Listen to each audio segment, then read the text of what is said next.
বান্দা আজকে তোমার ঈদর দিন, আজ তুমি আইয়া হাজির হও, তোমারে আমার আল্লাহ নিষ্পাপ করিয়া ঈদর ময়দান থাকি বাড়ি ফাটাইবা। হোক সুবহানাল্লাহ।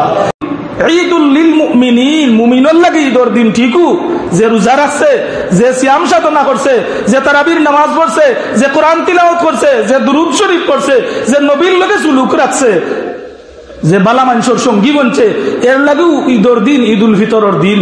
আর ওয়াঈদুল লিল ফুজ্জার, আর পাপাচারী, নাফরমান, সীমালঙ্ঘনকারী, দুনিয়ালবী মানুষের লাগি ঈদর ময়দানটা ঈদর ময়দান নাই, এদিন তার ভীতি প্রদর্শনের দিন। হোকা নাউজুবিল্লাহ। এই যে মানুষটা, একজন মানুষ হতদরিদ্র মানুষ, কোন সুরতে আনেরতে খানে খার, শ্রমিক মানুষ, শ্রমজীবী মানুষ, শ্রম দিয়া হে খার, অবহেলায় সময়টা খাটান না, গড় ঘুমাই এমনি আসমান থাকি নাজিল আর আশা করেন না।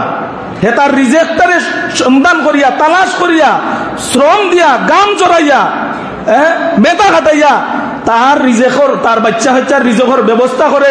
আর যে সামান্য একবারে ন্যূনতম দামর ঈদর খাবারটা ক্রয় করে, যে মানুষে কষ্ট করিয়া সারাটা মাস রোজা রাখছে, কোন সুস্বাদু উন্নত মানের কোন ধরনের খাবার দিয়া হে সেহরি খাইতে পারছে না, ইফতার করতে পারছে না, ও মানুষটার লাগে আল্লাহর ফেরেশতা অপেক্ষা করেন, বান্দা আজকে তোমার ঈদর দিন, আজ তুমি আইয়া হাজির হও, তোমারে আমার আল্লাহ নিষ্পাপ করিয়া ঈদর ময়দান থাকি বাড়ি ফাটাইবা। হোক সুবহানাল্লাহ। আজ রেশমি কাপড় পরিধান করিয়া বাজারের দেশের সর্বোচ্চ উন্নত মানের ব্র্যান্ডের